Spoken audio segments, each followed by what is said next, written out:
Bienvenidos a La Minuta, gracias al Emporio Digital.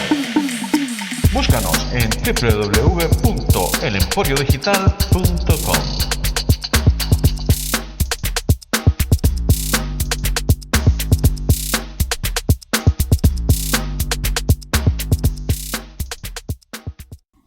Hola, ¿qué tal? Bienvenidos y bienvenidas, amigos y amigas del podcast La Minuta. Un saludo enorme a todas las personas que nos escuchan en las diferentes plataformas de podcast.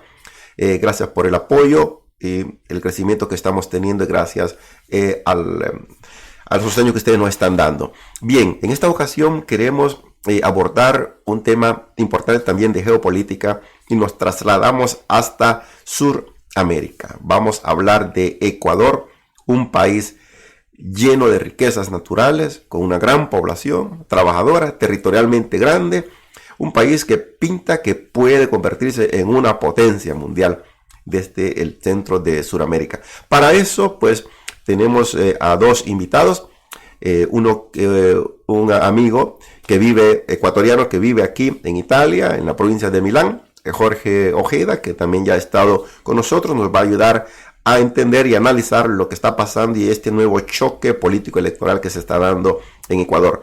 Al mismo tiempo, desde Ecuador se encuentra con nosotros Nurray Malagón, otro amigo también, analista, que nos va a ayudar a darnos luces de cómo ir entendiendo la situación que se está viviendo en ese país. Pero antes vamos a dejarlo con nuestra introducción y ya en unos pocos segundos iniciamos.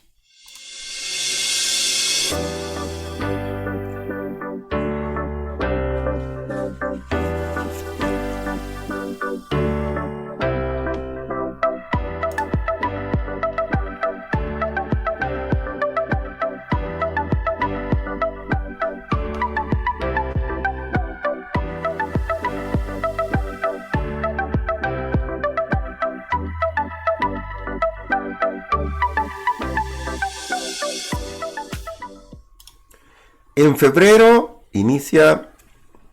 se da el desarrollo de las votaciones en Ecuador. Llamamos a nuestros invitados. Bienvenidos, muchachos. Muchas gracias en primer lugar por aceptar la invitación. Pues hay un choque de trenes en Ecuador. Otro ciclo de enfrentamiento político electoral. Hay nuevos análisis que queremos que nos ayuden a entender nuestros panelistas. Está corriendo siempre por la presidencia Daniel Noboa.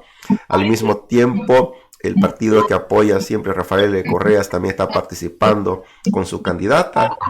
Pero también entra en campo Leonidas Issa, que está participando siempre por Pachacuti. Bien, iniciamos aquí en Italia. Bienvenido, Jorge, muchas gracias por aceptar, de nuevo por hacer el esfuerzo de estar aquí presente en el podcast de La Minuta. ¿Qué tal? ¿Cómo te encontrás? Buenas tardes, Andrés, buenas tardes, amigos, o buenos días, buenas noches. Sabes que lo mágico de las redes sociales, de esas plataformas, es que nos pueden ver, escuchar en este momento y también luego. Bastante bien, digamos, todo procede regularmente con el trabajo, con la vida, con las actividades que como migrantes realizamos acá. Y sobre todo bastante, digamos, preocupado y optimista en relación al proceso electoral que se está viviendo en mi país, ¿no? Estamos en plena campaña electoral y justamente eso como migrantes y como ecuatorianos nos preocupa porque de todas maneras esto determina una realidad, ¿no? Una realidad concreta, una realidad material, y que requiere el aporte, el pensamiento, la preocupación de todos. Y en ese todos me pienso que me incluyo también yo. Y estoy contento de estar aquí con ustedes. Muy bien, magnífico. Y también quiero traer con ustedes a Nurray Malagón desde Ecuador. ¿Qué tal, Nurray? Un gusto que nos volvamos a encontrar después de mucho tiempo. ¿Cómo están esos ánimos? ¿Cómo estás allá? Saludos hermanos latinoamericanos. Aquí desde Guayaquil, participando muy orgullosamente con ustedes y aquí manifestando pues también mi opinión sobre lo que está sucediendo acá actualmente en Ecuador sobre las futuras elecciones que se realizarán en el mes de febrero. Esperando que podamos tener un nuevo presidente que pueda llegar a mejorar la situación acá en mi país, ya que lamentablemente estamos en niveles críticos de seguridad, economía y todos los otros sectores de la vida cotidiana del Ecuador. Saludos, compañeros. Pues muy bien, definitivamente, Jorge, ahí los desafíos aumentan en Ecuador. El 9 de febrero son el día de las votaciones, ¿no? Que están convocados. ¿Cuántos millones de ecuatorianos están convocados para ir a votar, Jorge? Verás, esto es súper interesante, una pregunta muy interesante porque los ecuatorianos como ecuatorianos somos 19 millones de personas, de los cuales se calcula que aproximadamente entre unos 7 y unos 10 millones deberíamos asistir a las urnas. Pero sabes que en mi país muchas veces incluso votan los muertos. Votan personas que no existen y existen a veces personas que votan 2 veces y algunas personas que votan no votan porque les anulan el voto. De esta experiencia nosotros conocemos bastante bien. Entonces digamos estas cifras, ¿no? Basémonos en las cifras oficiales y demos por buenos estos datos. ¿Y de la diáspora? Ve, acá en Italia es un poco más complejo incluso, porque mira, nosotros estamos viviendo al momento como comunidad ecuatoriana un incremento de nuevos migrantes con este gobierno. Vos sabes que cuando existen épocas de agudización neocolonial, esto sucede, ¿no?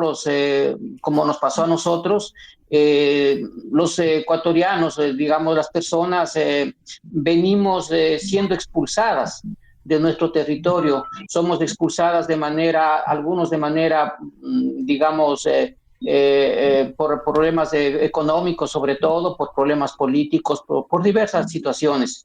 Estamos viviendo una época bastante, digamos, dura, de una oleada migratoria bastante importante.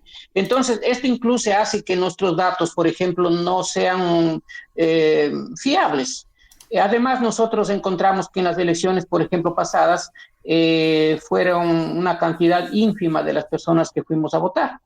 Y se encuentra también, y esta es una de las tareas, por ejemplo, de conversatorios de este tipo, de un poco, no sensibilizar, porque yo pienso que cada uno toma su decisión de participar o no, cada uno mira las cosas como son, aunque sí yo considero que es muy importante votar, pero existe naturalmente un gran descontento y muchas veces las personas encargadas digamos, las personas que estamos en grado de votar, las que estamos habilitadas para votar, pierden este entusiasmo y pierden el entusiasmo, como sabes, de participar en política. Entonces, no me espero tampoco grandes resultados en esta ocasión. Existe un gran descontento, aunque porque los actores políticos son siempre los mismos y digamos que la situación actual es así. No hay mucho optimismo. Nurra, yo estaba leyendo en Telesur que el día de hoy, en medio de la campaña electoral en Ecuador, la Fiscalía allana consejos de participación ciudadana, ¿no? Y va a buscar ahí archivos, base de datos. ¿Qué está pasando? Eso, exactamente. Aprovecho al conversar con ustedes a realizar estas denuncias. Ustedes son personas que están aquí fuera de este país y pueden realizar estas denuncias de manera mediática a través del internet. Aquí este presidente, respondiendo a tu pregunta, Andrés, quisiera dar como quien dice un poco de información para poner en contexto toda la situación. Este presidente actual, Daniel Noboa, por ley, debería haberse declarado en licencia. Quiere decir Ujú. no estar ocupando en este momento la presidencia, porque Claro. obviamente él, al querer ser elegido como presidente, debe estar en campaña. Y la ley electoral del Ecuador a él le obliga a tomarse una licencia sin sueldo. ¿Qué quiere decir? Que en este momento no debería de ser presidente. Pero ¿qué está haciendo él en este país? Hace lo que le da la gana. Coge los días de licencia para hacer... Ahorita está en licencia, este fin de semana está en licencia. Y el lunes va a volver a ser presidente. O sea, ¿quién le está permitiendo eso? El CNE ecuatoriano, el Consejo Nacional Electoral, porque no hace nada para sancionar este acto que es ilegal. Les voy a contar que la presidenta del CNE del Ecuador se llama Diana Atamaín. Esta señora es la que le dio el triunfo a Lazo. ¿Por qué le digo le dio? Porque hay muchas sospechas que ahí en ese Consejo Nacional Electoral se forjan los votos. Como dijo el compañero hace un momento, aquí en Ecuador hasta votan los difuntos. Entonces ese más o menos es uno de los sistemas que ellos usan aquí para imponer su voluntad en contra de la voluntad de los votos del pueblo ecuatoriano. Entonces esa es la primera cosa que está haciendo este presidente en este momento. ¿Por qué él no desea tomar la licencia? Porque la vicepresidenta, la candidata que él escogió en su momento, la que él mismo se escogió él, en el transcurso del tiempo parece que le ha dado, digamos así, señas de que ella no va a obedecer lo que él diga. Entonces eso a él le molestó y la marginó totalmente. La vicepresidenta legal del Ecuador se llama Verónica Abad. Y este señor Daniel Noboa no le permite en este momento ocupar lo que ella debería de ocupar en este momento, que es la presidencia de la República, por ser vicepresidenta. ¿Por qué? Porque este señor Noboa debería de estar en este momento en licencia sin sueldo. Entonces este señor se coge a cualquier señora de su gobierno. Actualmente hay una, digamos así, persona que es del gobierno de él, no me acuerdo en este momento el nombre de esta señora, porque verdaderamente es tan impopular, o sea, no fue ni siquiera escogida electoralmente, pero Noboa le dio la gana de decirle, tú vas a ser la vicepresidenta, reemplazando a la vicepresidenta legal, constitucional, la designa vicepresidenta y la pone, cuando él se va de campaña, que supuestamente 2 o 3 días coge de licencia, la pone a ella de presidenta de nuestra república. Esto totalmente es un acto inconstitucional, pero les cuento una cosa, las Fuerzas Armadas del Ecuador, la Policía Nacional, ha hecho pacto con el señor presidente, porque ya declararon oficialmente que ellos van a obedecer, según ellos, entre comillas, constitucionalmente, las órdenes del presidente del Ecuador. O sea, estamos de acuerdo con el presidente. Entonces eso es lo que está creando en este momento molestia en el país. La señora fiscal que tú mencionaste hace un momento, Diana Salazar, se fue hace unos meses a Argentina, estaba embarazada, dio luz en Argentina. Bueno, esas son cuestiones personales de ella. Pero ella justo aprovechó irse a Argentina porque aquí en Ecuador salieron a la luz mensajes de un celular. No sé si ustedes estarán al tanto de Villavicencio. Es un individuo que fue candidato para la presidencia y lo asesinaron precisamente para echarle la culpa a todo lo que es el correísmo. Entonces lo asesinaron el año pasado y este señor tenía un celular. En ese celular salió a la luz mucha información. Esta información conlleva, digamos, colusión con la fiscal. O sea, estaban de acuerdo siempre con la fiscal para forjar hasta veredictos aquí en el Ecuador. Forjar veredictos, de lo cual incluso con esas evidencias sale a relucir que las sentencias que le dieron a Rafael Correa y a Jorge Glass fueron forjadas. Entonces, como salió a la luz esta información de este celular, de este difunto, ella aprovechó para irse a Argentina y ir a dar a la luz. Pensó ella seguramente que se le iba a venir todo abajo, porque esa información es verídica. Esa información la tuvo, el celular estuvo en manos incluso del FBI, con eso les digo todo. Estuvo en manos de ese celular del FBI. Entonces, ¿qué sucedió? Que ella pensó que se le iba a venir todo abajo y se fue. Dio a luz en Argentina, pero como ya las Fuerzas Armadas y la Policía Nacional ya declararon su lealtad al presidente y el presidente está, digamos, de aliado con esta fiscal, seguro el presidente, les estoy hablando de mi opinión personal, seguramente el presidente le dijo, vente nomás al Ecuador que no te va a pasar nada, y así fue. Regresó esta semana la señora fiscal, dice a dar un informe de su trabajo del 2024, y ahí aprovechó a abusar, porque tuvo un abuso. Ayer me solidaricé con los señores participantes del Consejo de aquí. Es un poder del Estado, Jandra, te informo. En la Constitución del 2008 se creó este poder del Consejo de Participación Ciudadana. Ellos son los que eligen fiscal, contralor, muchas otras autoridades de aquí de este país. Y ayer, ¿por qué los forjaron? Porque quisieron designar a un contralor de bancos, a un superintendente de bancos, que debería de verdaderamente controlar a los banqueros de este país, que totalmente son corruptos. Pero eso no le gustó ni al presidente ni a la fiscal, y la fiscal mandó gente suya con policías a avasallar y a perpetrar digamos así, ese edificio que es de un poder del Estado. Entonces ustedes, no sé si ustedes habrán visto los videos en redes sociales, pero fue algo humillante. A uno de los vocales le quisieron quitar el celular a la fuerza. Qué vergüenza, qué manera más, digamos así, salvaje de atacar. Ni siquiera lo hacen de una forma velada. Y les cuento que todo eso se logra porque aquí está colaudado también lo que son los poderes económicos, los poderes neoliberales y también los medios de comunicación. Entonces por eso se pudo ver, porque cada cosa, cada atropello que ellos quieren cometer, mandan a sus canales aliados, que aquí son Ecuavisa, Teleamazonas, y un canal del Estado, que es del Estado ecuatoriano, que se llama TS Televisión, que debería de ser usado para beneficio del pueblo. Pues no, aquí se usa para beneficio del gobierno de turno. Y entonces ese es uno de los canales que más proyecta la publicidad del presidente.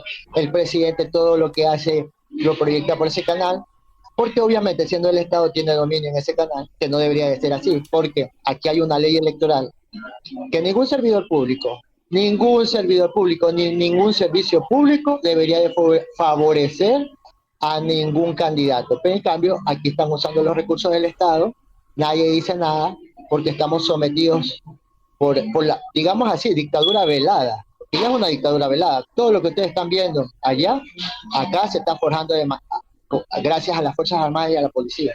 Como por ejemplo la tragedia que se suscitó aquí en Ecuador, que desaparecieron 4 niños pobres de raza, perdón por el término, de etnia negra.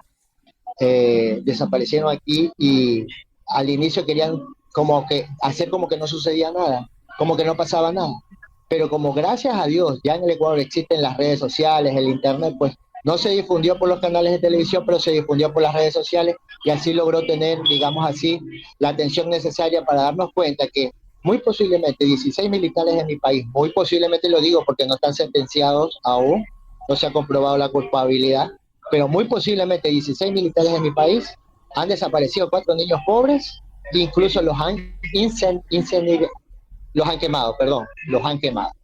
Esa es la realidad en este momento. Lo que sucedió ahí en el Consejo de Participación Ciudadana fue eso, que la fiscal llegó esta semana, no le gustó que cambiaran al superintendente de bancas, y como aquí los poderes neoliberales son encabezados por los banqueros, pues los banqueros como que no les gustó eso y mandaron a atacar al Consejo de Participación Ciudadana, como ustedes lo ven. Esa es mi opinión por el momento. Es grave todo esto que nos estás contando, Nurray. Al parecer se está poniendo de moda que el apoyo de las Fuerzas Armadas se van concentrando en el personal del presidente, ¿no? Porque eso lo vemos también en otros países. En algunos países las Fuerzas Armadas no juran lealtad a la Constitución, sino que al presidente directamente. Eso como que vuelve esa ola. Jorge, mencionabas al inicio de que los actores se repiten, se encuentran de nuevo en la cancha política electoral. Evidentemente el control del aparato del poder lo tiene Daniel Noboa y todos los recursos, pero también está en juego Luisa González, ¿no? Que es la candidata de la Revolución Ciudadana, a la que apoya el presidente Rafael Correa, y vuelve también a la carga Leonidas Issa. Bien, si se diera una campaña limpia, transparente, sin hacer trampa, fraude, ¿Cómo ves las posibilidades? Te pregunto directamente sobre Pachacuti, ¿cómo ves las posibilidades en esta ocasión? Ahora, mira, como se refería adelante Nurray, dentro de los chats que encontraron en el teléfono de Villavicencio, se encontraron también conversaciones entre esta persona, entre Villavicencio, la presidenta del Tribunal del Consejo Nacional Electoral y la fiscal general, como lo mencionó, donde fraguaron un fraude electoral, y el perjudicado fue el candidato de Pachacuti, Yacu Pérez. Entonces, dándole la victoria a Lasso, que fue el presidente que pasó a la segunda vuelta, siendo presidente del Ecuador posteriormente, el cual por su ineficiencia no terminó su mandato y dejó la posibilidad de que Noboa sea el presidente que tenemos actualmente. Eso por un lado. Ahora, sí, a mí, sabes que me preocupa lo que acabas de decir, Andrés, porque las primeras personas que te vienen a la mente tuya es Noboa y después, ¿cómo se llama? La candidata de la Revolución Ciudadana. Porque Luisa. se ha creado, Luisa González, a propósito, se ha creado una dicotomía, se ha creado un enfrentamiento, de cómodo, se han creado, digamos, se han polarizado estas dos fuerzas, pero que en realidad no es así. Estas dos fuerzas son cómodas y son oportunas y necesarias para el poder. Convenientes para el poder, porque de un lado está la derecha y del otro lado está una supuesta izquierda, que muchos, no solamente yo, que muchos, digamos, analistas políticos consideran que no es una verdadera izquierda, es lo que podríamos considerar tal vez un partido progresista. Pero nada más que eso, ¿no? Entonces, ¿por qué razón? Porque nosotros debemos entender quiénes fueron los principales beneficiados del gobierno de Rafael Correa, de todos sus años de gobierno. Fueron beneficiados en mejor medida los grupos económicos de poder que han manejado siempre el país. Entonces, es muy cómoda esta polarización, porque sea que gane el uno, sea que gane el otro, tienen más o menos. Además, Rafael Correa ya declaró que ellos para gobernar no excluirán a nadie, incluso de la derecha y de los poderes económicos y políticos del otro lado. Entonces, no estamos hablando realmente. Además, tenemos que ver quiénes gobernaron también con él. Porque mira, nosotros, aparte de eso, como decía Nurray, no solamente manejan la parte económica, ahora no manejan la parte jurídica, no manejan el poder judicial, manejan también el poder de la comunicación. Y aparte manejan las Fuerzas Armadas, están manejando absolutamente, son un Estado totalitario. Entonces, hemos llegado a una dictadura. Yo no diría es una dictadura porque en el momento en el que él, por decisión, designa a una persona que ahora es la presidenta, porque es presidenta encargada, mientras él realiza campaña, mientras él se ausenta, ella le representa y es presidenta del Ecuador. Y nosotros no le hemos votado. Nadie, no es elegida por voto popular. Entonces, a partir de ese momento, el momento en el que él desconoce consultas populares, consultas, referéndums que se le ha hecho al Ecuador, y él desconoce y actúa sobre la ley, automáticamente para mí es un dictador.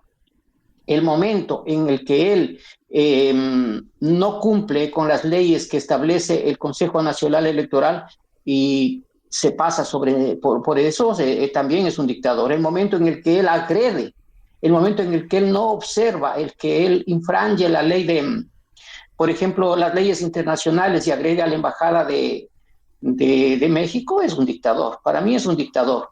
Entonces, sí, la cancha es suya. No es solamente que la cancha esté empleada, él es dueño de la cancha, de la pelota y de los árbitros. Y el peligro grande de estas elecciones son justamente esas. Y no sería nada extraño que la derecha esté digamos, ya ha metido mano prácticamente, porque recordémonos que el hermano de la que maneja, de la presidenta del Consejo Nacional Electoral, Ana Atamaín, él fue designado, me parece que embajador en Estados Unidos. Y hay una serie de cosas que nos permiten, digamos, movimientos económicos extraños, digamos, ¿no? Que nos hacen pensar que esto sucede. Pero no es novedoso. Ahora, con respecto yo por eso no me fío de las encuestas, ¿no? A pesar, porque nosotros también, como movimientos sociales, realizamos encuestas, y las encuestas, si bien es cierto, les dan un alto porcentaje a ellos, el resto de nosotros como Pachacuti también tenemos muy, muy grandes posibilidades, aunque porque la mayor parte de encuestas no se realizan en los sectores bajos y populares, donde tiene mayor fuerza el movimiento de unidad plurinacional Pachacuti.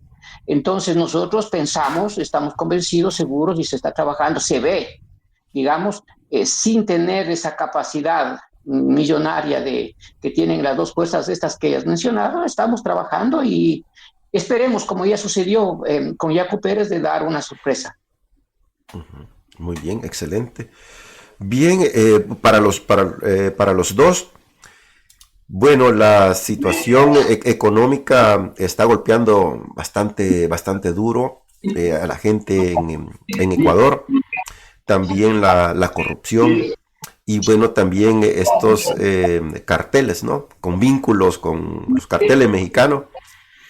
Son como tres ejes de grandes desafíos, al mismo tiempo de que limpiar bastante esa democracia electoral y hacerla más funcional, porque al parecer como que es una cancha donde está todo trucado, ¿no? Las reglas trucadas, el árbitro trucado, pinta mal el modelo que en estos momentos impera en Ecuador. Estos grandes desafíos, por ejemplo, el combate a todos estos grupos delincuenciales, muchachos, desde el punto de vista, ¿cuáles podrían ser la manera de iniciar, agredir ese cáncer en Ecuador, la delincuencia que están dando, los grupos de delincuencia organizada? ¿Cómo ven ustedes la radiografía y cómo se le podría entrar, ¿no? Para ir poco a poco haciendo un Ecuador más o menos normal. No sé si puedo iniciar yo. Mira, yo me remito justamente a los planteamientos que ha realizado Leonidas Issa, que es el candidato a la presidencia por Pachacuti y Listas 18. Entonces, él entiende que existe un problema. Y este problema, él dice que, porque al momento el presidente Noboa, sabes que la derecha siempre aprovecha de este tipo de cosas. Declararon en Ecuador, estamos declarados como un estado de guerra interna. Y este estado de guerra interna al presidente le dan determinadas facultades para poder actuar al margen de la ley, en base a que nos encontramos en un conflicto bélico, digamos, interno, ¿no? Entonces, Pachacuti propone focalizar los sectores donde se encuentren con mayor agudeza este tipo de problemas, de situaciones, porque el problema existe. Entonces también propone depurar las Fuerzas Armadas y las fuerzas de la policía. En este momento no me recuerdo el nombre de un canciller, me parece, o de un embajador de Estados Unidos, quien declaró, y cuando inició toda esta cosa, él declaró que existen narcogenerales, tanto en la policía como en el ejército, que están involucrados. Y efectivamente se han encontrado que el encargado del departamento de antinarcóticos le encontraron que traficaba drogas en el Ecuador de la policía. Igual muchos miembros de las Fuerzas Armadas. Lo que mencionaban antes nuestro colega desde Guayaquil, mira que ahí asesinaron 4 niños, pero no son los únicos. Les detuvieron injustamente, fueron torturados, esto se ve en las cámaras que pudieron, digamos, captar estos momentos, se ve como son pegados ya en el primer momento. Ellos fueron torturados, fueron asesinados, fueron desmembrados y fueron incinerados. Imagínate la crueldad. Entonces, esperemos que haya sido en este orden, porque ¿quién te dice que fueron primero? Nosotros, como país, como personas, sentimos esta tragedia, porque es una tragedia que nos llega a todos, a los padres de familia, como seres humanos. Sin embargo, en el debate electoral le preguntaron al presidente que diga el nombre de estos niños y sobre todo le pidieron que pida disculpas a la nación y a los padres, y él no se atrevió a pedir disculpas a nadie. Y él abiertamente ha sostenido que él respaldará a las Fuerzas Armadas, porque obviamente, como dijo Murray, ellos también le están respaldando a él. Ahora, detrás de esto, ¿qué existe? Existe lo que tú decías antes, un problema de narcotráfico que ya se instauró en el país. Entonces, quienes manejan, quienes se enriquecen alrededor de esta situación, es justamente todas las élites del Estado, ¿no? Y las élites económicas, porque si bien es cierto que están combatiendo, asesinando, torturando, apresando a diversos jóvenes que a lo mejor son consumidores o son pequeños delincuentes, sin embargo los grandes delincuentes no son tocados. En una ciudad cerca de la capital, me parece, o en Guayaquil, no en la costa, me parece que encontraron una grandísima cantidad de droga en una hacienda.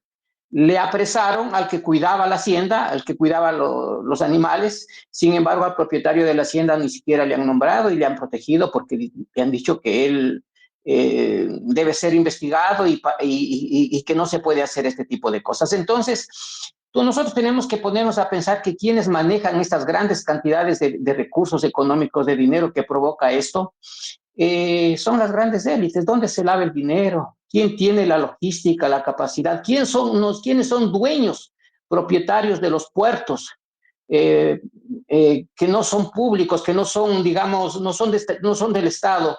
Puertos clandestinos y también puertos del Estado de donde salen todas estas grandes cantidades de droga, digamos, para Europa, para América, ¿no? Entonces, también tenemos que pensar a quiénes afecta y en qué circunstancias se da este tipo de cosas, porque, por ejemplo, nosotros vemos una lucha en nuestros países, una supuesta lucha en nuestros países, pero no existe esta misma lucha en los países de consumo.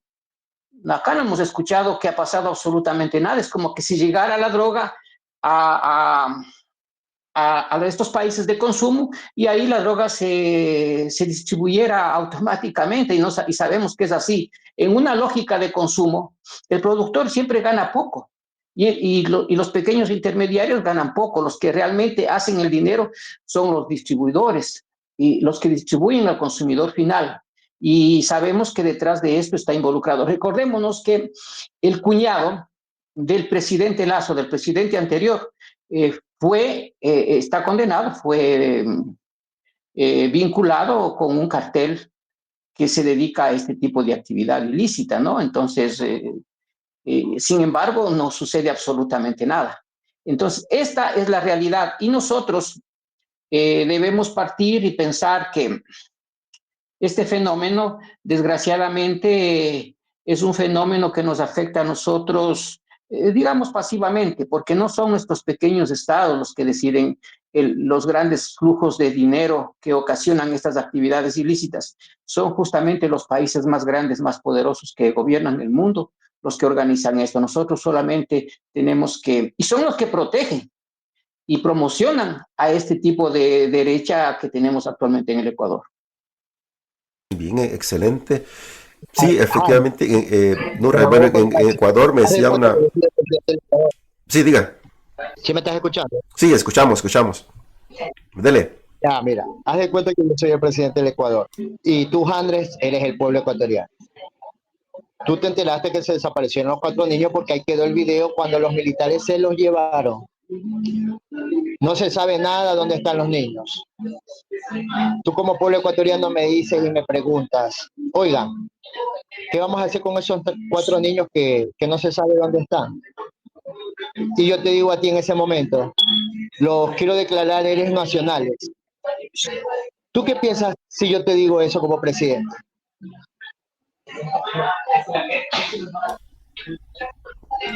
Que ya sabes que están muertos. Sí.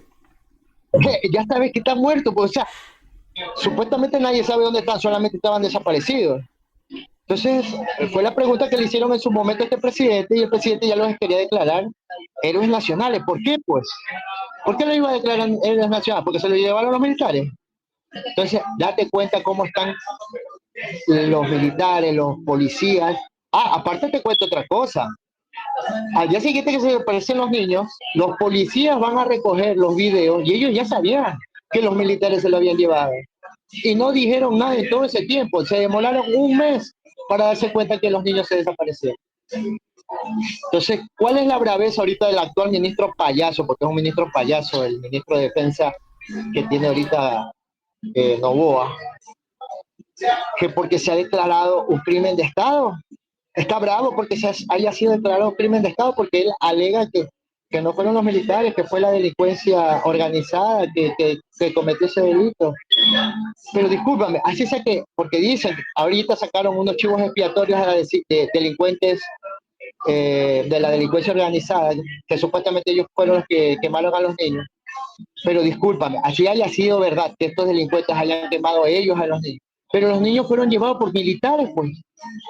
Y los militares no es que los fueron a dejar a su casa, los militares se los llevaron a 50 kilómetros de distancia a una base militar. Entonces, como mínimo, si querían dejar libre a los niños, tenían que regresarlos a su casa o llamar a los padres para que los vengan a retirar, pues. Pero no, según los militares, entre comillas, no, como eran menores de edad, se dieron cuenta después que eran menores de edad, que los dejaron nomás bajar de la camioneta a 50 kilómetros de distancia de tu casa. Y a esos niños los han visto hasta desnudos, cuando supuestamente los habían liberado estos militares, los habían visto hasta desnudos y golpeados por las calles de donde estaban, que es un sector acá que se llama Taura. Entonces, eso es lo que yo te quiero dar a entender. Aquí, este país, ¿sabes cuál es el problema? Que el Estado Mayor es el principal corruptor y corrupto de este país. ¿Por qué ahorita están de acuerdo con Noboa? ¿Por qué estuvieron de acuerdo en su momento con Lazo? Porque aquí tenemos a casi todos los generales de la policía y del ejército que sirven al narcotráfico. Aquí hay containers. Ah, ese es otro que te voy a contar. Aquí el rumor es grande. Ustedes no se enteraron, pero aquí en las noticias se salió que llegó a Italia un cargamento de droga desde Guayaquil en cajas de banano. Te voy a contar por qué lo de la caja de banano es importante. Estamos hablando de Daniel Noboa, hijo de Álvaro Noboa, nieto de Luis Noboa Naranjo. Este señor Luis Noboa Naranjo fue el bananero más grande de la República de Ecuador. Ya falleció este señor. Esta familia Noboa son los dueños de la corporación Noboa, son los mayores exportadores de banano del Ecuador. Son una familia multimillonaria. Entonces, estos señores, aparte de tener poder económico, ahora que lograron conseguir el poder político a través de la presidencia, están haciendo desbarajustes y medios aquí en la República del Ecuador. Entonces, ¿qué te quiero decir? Se están aprovechando de todo el sector público para hacer sus negocios. Y está sucediendo atrozmente, no están respetando nada. Incluso aquí en Ecuador se ha creado un lema: Ecuador no es tu bananera, Ecuador no es tu hacienda. Así le estamos diciendo a este presidente, porque están haciendo lo que les da la gana con este país. Entonces, ¿por qué te estoy contando esto? Porque esta semana salió, a Italia llegó desde Guayaquil un cargamento de banano contaminado con droga. Acá hay rumores que los containers de banano ahora son actualmente custodiados hasta por militares. Entonces, todo está, como quien dice, centrándose en la corrupción. Noboa hace unos meses le quiso sancionar, porque vinieron representantes de Estados Unidos y le dijeron: ¿sabes qué? Tú tienes armamento ruso. Ecuador le debe de dar ese armamento ruso a Ucrania, y nosotros, Estados Unidos, muy buenos, les vamos a regalar a ustedes 200 millones en armamento nuestro, norteamericano. Viene Putin, que no es ningún tonto, que todos lo sabemos, y le dice: tú, a Ecuador, ¿no? Tú le vas a dar armamento ruso que yo te di, que yo te vendí o lo que sea, le vas a dar a Ucrania. Entonces yo te bloqueo la importación de banano a Rusia. En ese momento, los empresarios, el resto de empresarios, de exportadores de banano, perdieron 700 millones de dólares en exportación a Rusia en ese mismo momento. Entonces vinieron estos empresarios y se le pusieron a reclamar a Noboa, y Noboa tuvo que cambiar su actitud. Y después dijo, no, no le voy a mandar el armamento a Ucrania, no se lo voy a mandar. Entonces, el don, por 200 millones que supuestamente nos iban a regalar, le hace perder 700 millones a los empresarios. Los empresarios se enojan y él muy inteligente, como sabe que con Putin no puede, ay, no, es que me equivoqué. Entonces se está regalando a los Estados Unidos el tipo, porque el tipo, aparte, entérese, el tipo es ciudadano norteamericano. Como es hijo de una familia millonaria, ellos van a parir sus hijos a Miami. No es que los hacen nacer aquí en nuestra República del Ecuador. A propósito, se van a los Estados Unidos, hacen que sus hijos nazcan allá y tienen el pasaporte. Si tú lo pones a cantar a Noboa, el himno nacional del Ecuador, no se sabe, creo, ni en la primera estrofa. Entonces, estamos aquí. Ese es otro que te voy a contar. Esta semana que Trump tomó el poder, aquí había una disputa de que Noboa decía que él era un invitado especial de Trump. Se reveló que él no estaba en la lista de invitados. Se reveló que él no estuvo en la lista de invitados, pero asistió. ¿Por qué? Porque normalmente nosotros sabemos que en ese país capitalista, neoliberal, le pidieron una entrada de $1 millón a muchos invitados. El señor Noboa asistió pagando $1 millón, pero no de su bolsillo, pues de su familia millonaria. Ese $1 millón fue pagado con moneda o con dinero del Estado ecuatoriano. Por eso él asistió a la posesión de la presidencia de Donald Trump. Donald Trump lo tenía a un paso de distancia. Noboa estaba en primera fila en la posesión. ¿Y tú crees que Trump, aunque sea, le dijo hola con la mano o se le acercó a darle la mano? No lo tomó ni siquiera en cuenta. Pero el tipo, con esa visita o con ese evento, Noboa nos quiere vender a nosotros de que él es amigo de Trump y que por ende Estados Unidos nos va a ayudar en todo, que es todo lo contrario a nosotros. Aquí nos hace falta medicina, salud, le están recortando los gastos de salud, de educación, están despidiendo personal de los hospitales, están despidiendo maestros de las escuelas, de los colegios, porque dice que nos hace falta dinero, que el Estado ecuatoriano prácticamente está quebrado, pero tenemos plata para pagarle y estar al día al FMI, hermano. Aquí este país está al día con el FMI. ¿Y sabes por qué están al día con el FMI? Porque Noboa, Lazo y toda su gente, ellos son tenedores de bonos ecuatorianos. ¿Qué quiere decir? Que cuando se le paga al FMI, ellos reciben su porcentaje por ser tenedores de bonos.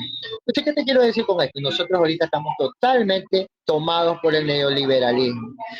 Con respecto al compañero Isa, mira, yo lo respeto al compañero Isa, porque ¿sabes qué? Él es un hombre radical. ¿Sabes qué? Que yo así de radical quisiera ser en estos momentos en mi país. Así de radical como los pensamientos que está planteando Isa. Te doy un ejemplo. Yo fuera así de radical que a la familia Noboa le expropiaría de todos sus bienes y le haría pagar todas las deudas que ellos actualmente tienen con el Estado ecuatoriano. Esa familia en este momento le debe como $100 millones en impuestos al Estado ecuatoriano, pero no los pagan. Entonces, yo fuera radical como el compañero Isa, lo respeto al compañero Isa, pero ¿sabes qué? Te voy a contar, aquí la izquierda está fragmentada, por eso ese dicho que dice divide y vencerás. Antes de las elecciones hubo una reunión de los partidos de izquierda aquí en Ecuador, no se pusieron de acuerdo con nada, ni siquiera a quién iban a mandar el candidato, ni siquiera cómo se iban a unir. Aquí cada quien cogió su lado. Y por eso ahorita sabes que tenemos aquí 17 candidaturas para las presidencias de un país de 18 millones de electores. 17 candidaturas, 17 binomios, hermano. ¿Por qué? Porque estamos fragmentados. Y así divididos es que estamos combatiendo. Y por eso el neoliberalismo en este momento está venciéndonos la batalla. ¿Por qué te voy a decir? En Cuba, en Venezuela, soy capaz de decirlo. Oye, aquí hay inmigrantes venezolanos, Andrés. ¿Y sabe lo que están haciendo? Están devolviendo sus hijos, los están devolviendo a Venezuela porque están diciendo que ahorita Ecuador está más peligroso en delincuencia que Venezuela. Ya. Entonces, o sea, date cuenta de lo que está pasando. Donde hay neoliberalismo es donde hay la corrupción, donde hay el narcotráfico. La DEA no combate el narcotráfico, todos lo sabemos, la DEA no combate el narcotráfico. Cuando tú tienes una oficina de la DEA en tu país es cuando más droga hay. En Colombia hay 8 bases norteamericanas y no deja de traficar la cocaína. Aquí, gracias a la Constitución del 2008, forjada por la Revolución Ciudadana, está prohibido tener bases norteamericanas en el Ecuador. Pero ya Noboa les dio autorización para que se vayan a poner en las Islas Galápagos. Los militares norteamericanos ya están ahí en las Islas Galápagos. Y yo soy capaz de decir que si ya le dieron la entrada a esos militares norteamericanos en las Islas Galápagos, va a ser muy difícil que se quieran ir. Prácticamente no van a querer expropiar la isla. Entonces eso es lo que está sucediendo gracias al neoliberalismo y a la corrupción que se ha forjado. Este señor Lazo, que es un banquero aquí del Ecuador, este señor que es un banquero, el cuñado de él, que también es participante en los negocios de Lazo, en todo, en banco, en todo lo que sea, hasta en el gobierno participación sin ser parte del gobierno. Este señor fue un contacto de la mafia albanesa. Tú imagínate, Andrés, la mafia albanesa domina aquí en el Ecuador. Cuando nosotros allá en Italia los albaneses de pronto lo vemos como personas así un poco peligrosas, pero aquí han logrado hasta tener mafia. Date cuenta de la situación de nuestro país. Aquí se está diciendo que Ecuador está dominado por esa mafia albanesa, ni siquiera la italiana, sino la albanesa. Eso es todo por el momento que les digo. Sigamos en la conversación para poderle seguir. No, por supuesto. Mira, ahí me gustaría hacer una acotación respecto a lo que tú planteaste sobre... Sí, se dio un encuentro de izquierdas, pero como yo dije, ¿no? Existen diferentes tipos de izquierdas, como tú sabes, Andrés, ¿no? Unas izquierdas que se hacen llamar izquierdas, pero que en realidad no son izquierdas.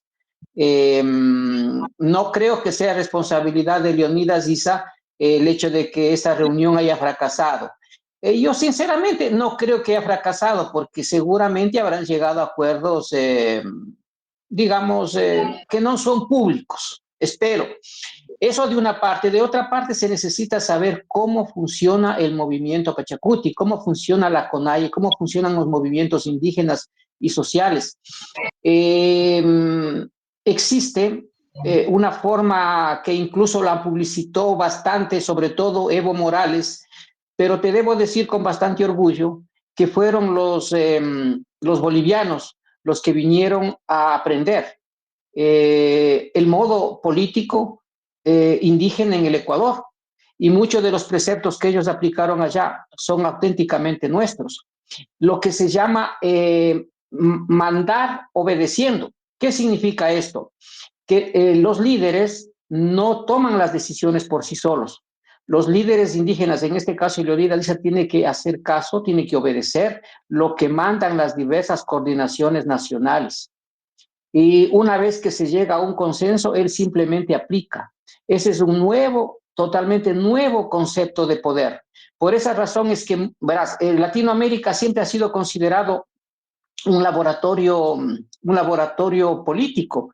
Nosotros siempre hemos sido considerados dentro de lo que es las ciencias sociales más avanzados que en cualquier parte del mundo. Y yo debo decir que existen diversas revoluciones que han ido marcando la historia de Latinoamérica. Hablemos de la Revolución Cubana, que marcó un antiimperialismo y que marca hasta ahora una independencia de un pueblo. Hablemos de la revolución del Frente Popular que se dio en Chile, cuando a través de las urnas una fuerza del socialismo también llegó y estuvo realizando cambios importantes y que por esta razón fue truncada por una dictadura de Pinochet. Hablemos de la revolución sandinista, que sí, se distorsionó luego tal vez, según se puede decir o no, porque también se puede argumentar en contra. Hablemos de la revolución zapatista y sobre todo hablemos ahora de lo que está pasando, por ejemplo, un tipo de revoluciones hasta cierto punto que no podríamos llamarlas de izquierda. Hablemos de la revolución humanista, hablemos de la revolución progresista, por ejemplo, que se está dando en México, ¿no? Pero sobre todo, yo les quiero decir que muchos analistas, muchos historiadores sostienen la importancia que tuvo el levantamiento indígena de 1990, porque con el levantamiento indígena de 1990 cambiamos una estructura política en el país. Obviamente que tenemos que seguir trabajando, y el gran peligro, el gran reto al que se enfrenta el movimiento indígena en estos momentos es ser una luz, es ser la última revolución. ¿Por qué razón? Porque la base de, como digo, la base de la política que realizan este tipo de organizaciones es la comunidad. Aníbal Quijano, que era un filósofo peruano, Aníbal Quijano ya le cambió, decía, no podemos hablar solamente de obreros, de proletarios y capitalistas, y él introdujo el término de pueblo, él introdujo el término de raza, la raza como ¿cómo te puedo decir? Como una división de clases.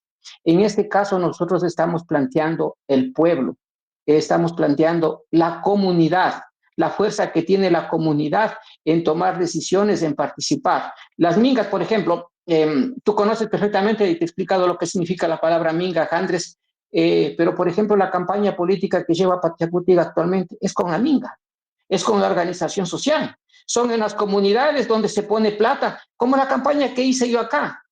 ¿Quiénes me apoyaron a mí? Ustedes, mis amigos, mis familiares, mi hija, mis hijos en Quito, mis amigos en diferentes partes del mundo, y la gente que estuvo acá. Entonces, apoyándome con material, absolutamente con todo, ¿no? Me apoyaron. Entonces, de esa manera se construye a través de un trabajo social. ¿Por qué es importante esto, por ejemplo, de la minga? Porque yo contrapongo siempre la minga al narcotráfico. ¿Por qué razón? Porque mira, el narcotráfico es el modelo más exitoso de empresa a nivel mundial, ¿no? Porque con poco logran hacer tanto y logran crear canales y organizaciones de producción, distribución, consumo y sobre todo de lavado. Y sin embargo, la minga, ¿qué significa? La minga significa trabajo comunitario por un bien común. Yo nunca me canso de decir, cuando yo era muchacho no teníamos una cancha de fútbol y por ahí un señor nos regaló un terreno en una loma así. Y yo dice, ahí vamos a hacer la cancha. Y yo decía, ¿cómo? O sea, ¿dónde? ¿Cómo vamos a hacer la cancha ahí?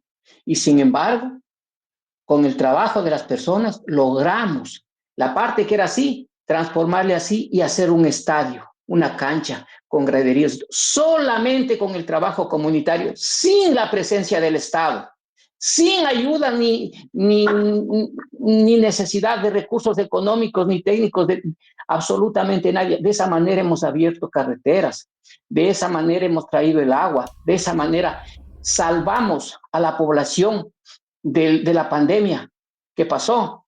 No se puede decir la palabra, pero en esa circunstancia, ¿cómo nos defendimos nosotros? En esa circunstancia, cuando no había comida para Guayaquil, cuando no había carne para las ciudades, fueron las comunidades que a título gratuito y a título de trueque, de intercambio, dieron de comer. Porque es el agricultor, es el campesino, es la persona que trabaja la tierra, son los más pobres, los que sostenemos la economía, sostenemos la base social, la base política, incluso el intelecto, la capacidad intelectual está ahí ahora.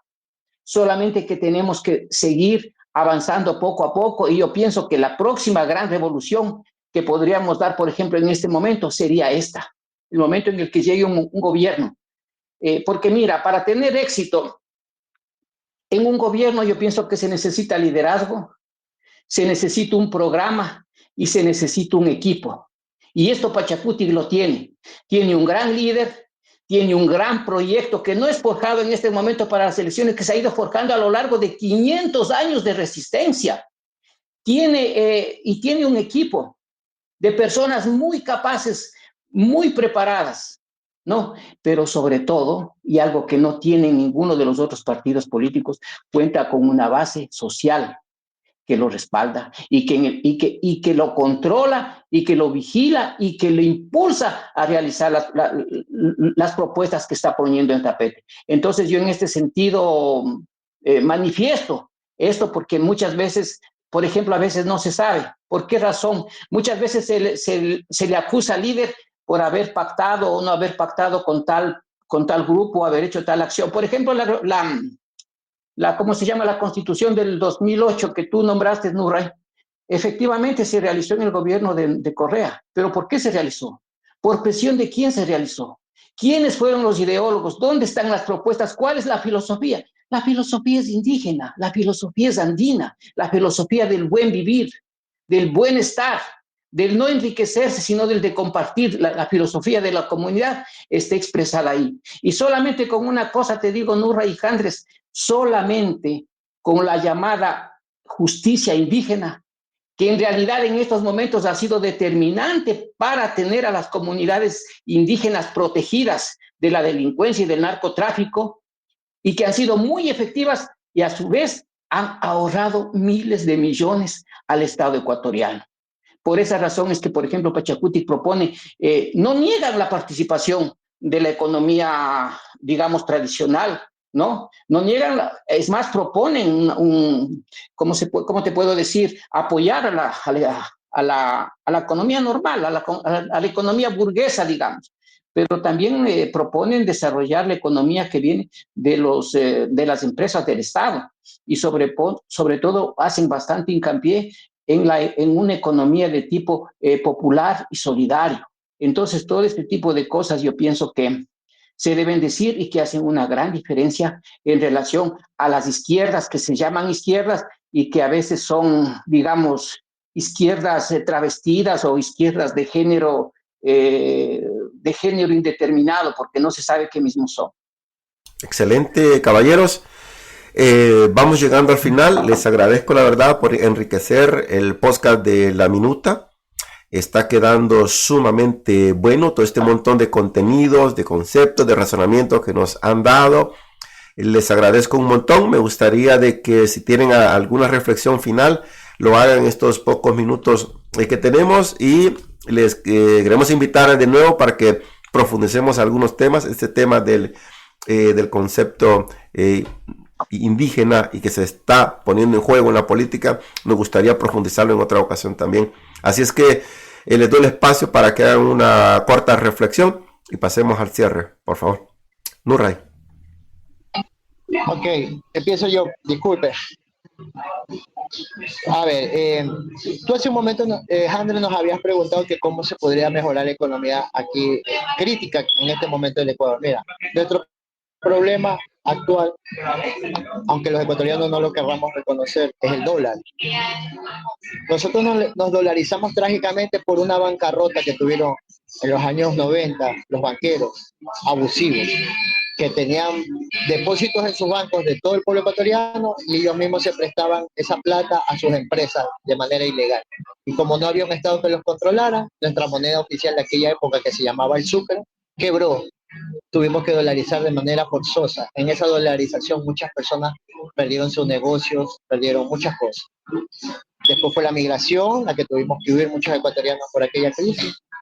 ¿Por qué te digo el dólar? Mira, precisamente nosotros, al ser dolarizados, tener una moneda fuerte e internacionalmente válida, pero con instituciones estatales corruptas y ausentes, permiten que las multinacionales de la corrupción, que son el narcotráfico, el lavado de dinero, utilicen a nuestro país para sus funciones.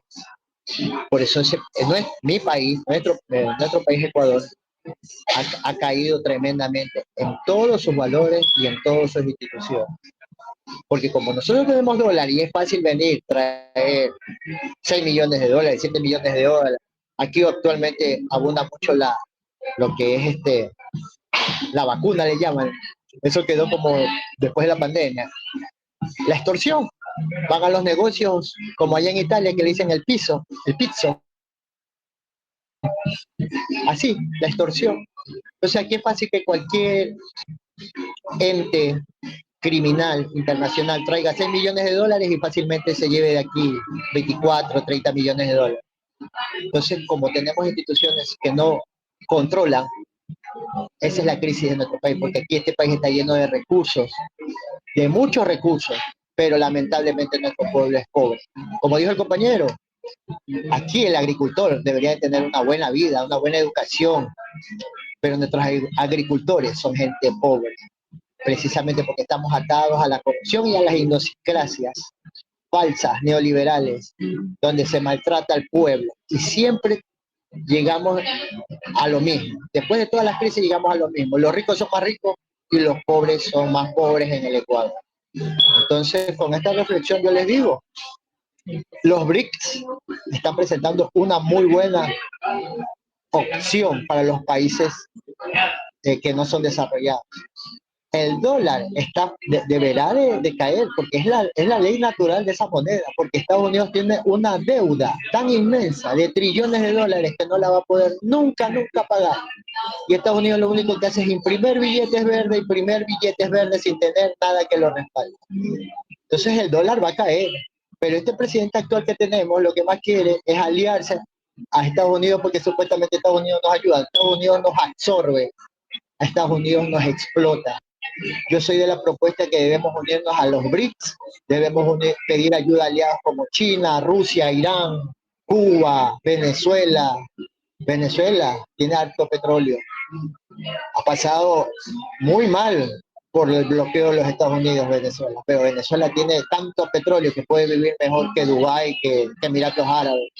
Estemos atentos con eso, compañeros, y que nuestra América Latina verdaderamente se logre unir para luchar juntos, porque Estados Unidos lo que le está sucediendo es que como lo están sacando de Medio Oriente, lo están sacando de Asia, lo están sacando de todas partes del mundo, porque su deuda ya no le permite combatir todas esas guerras impunemente.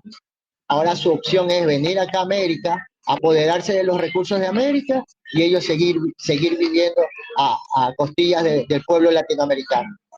Esta es mi reflexión, los saludo, un abrazo. Gracias. Muchas gracias, Nurra. Jorge, tu reflexión final. Mi reflexión final es invitarles prácticamente a dos cosas que en términos últimos es lo mismo. Yo siempre invito a las personas a tratar de agruparse, de crear comunidades de diverso tipo, de lo que sea. Yo con Jandres tenemos la suerte, yo tengo la suerte de compartir con un grupo de escritores que son la mayor parte de El Salvador, un círculo, ¿no? Entonces, eso es lo que tenemos que hacer a todo nivel, ¿no? Crear círculos, crear organizaciones, reunirnos, formar comunidades, y para que de esta manera nosotros podamos entender que unidos podemos hacer muchas cosas, ¿no? Porque, por ejemplo, hablando solamente del círculo literario, si no fuéramos tantos, si no nos apoyáramos en las capacidades de los grandes escritores que tienen, no podríamos ni siquiera nosotros también crecer. Así se crece en comunidad, apoyándonos en los grandes pensadores, apoyándonos en las personas más fuertes, apoyándonos en las personas más capaces, en los líderes. Entonces, les invito a votar en estas elecciones a los ecuatorianos por las listas 18, por Pachacutic, sobre todo para candidatos para la presidencia, y votemos por Pachacutic. Y veamos que informémonos de compatriotas de los programas que tenemos. Nosotros, qué programas tienen los candidatos, veamos si tienen programas primero, veamos qué es lo que quieren hacer, qué dicen, ¿no? Cuál coherencia tienen, si no tienen rabo de paja, si no han tenido ya problemas con la justicia, problemas de corrupción, veamos quiénes son, ¿no? O sea, quiénes han manejado, por ejemplo, el presidente de la República actual. Ellos vienen manejando el país desde hace un montón de años con el abuelo, como decías, con Luis Noboa. Manejaron el Partido Social Cristiano, León Febres Cordera fue un lacayo de ellos, y todos los gobiernos que vinieron hasta ahora.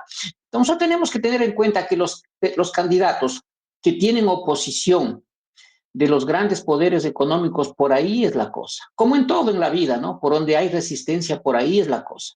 Entonces, les invito a reflexionar, les invito a mirar con qué alegría, con qué entusiasmo, con qué alegría sobre todo, con qué gratitud se efectúa la campaña electoral de Pachacuti.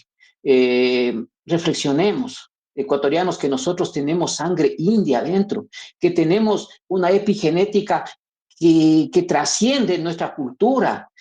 Hay una escritora una autora, una investigadora ecuatoriana que se llama Ruth Rodríguez Sotomayor, siempre la nombro porque la admiro tantísimo, tiene publicados como 70 libros desde Guayaquil. Ella sostiene que todas las civilizaciones del mundo, lo sostiene en base a estudios, no es porque lo dice gratuitamente, las grandes civilizaciones del mundo nacieron de América Latina y sobre todo de la Tierra del Sol, lo que actualmente se conoce como Ecuador. Sintamos esa grandeza que tiene nuestro pensamiento, sintamos la grandeza que tiene nuestra energía, nuestra vida, y luchemos, porque miren, nosotros ahorita, Pachacuti, nos encontramos en una campaña electoral, pero nuestra campaña no es solamente a nivel electoral, pase lo que pase, o sea, si lleguemos a la presidencia, nosotros seguiremos trabajando en las calles, en las plazas, en las comunidades, porque de ahí y para ahí es lo que viene todo el trabajo político que las personas que queremos realmente hacer un cambio se realiza. Porque nosotros podemos decir, yo cambio y puedo cambiar en los demás. Sí, yo cambio, pero tenemos que cambiar en comunidad, dentro de la familia, no dividirnos, olvidémonos de este odio impuesto, como digo, de esta falsa dicotomía, y hagamos una reflexión de amor, de paz, de gratitud. A pesar de los problemas, aprendamos que este tipo de problemas en los que estamos viviendo ahorita en el Ecuador solamente nos harán más grandes posteriormente, y tratemos de luchar y de pensar y votar con la cabeza. Muchísimas gracias a Nura y muchísimas gracias, Andrés, por todo. Excelente, muchas gracias, y también a la gente que va a escuchar este podcast y que lo va a ver, porque luego lo vamos a colgar también en las redes sociales. Un fuerte abrazo, nos escuchamos en la próxima. Cuídense un montón.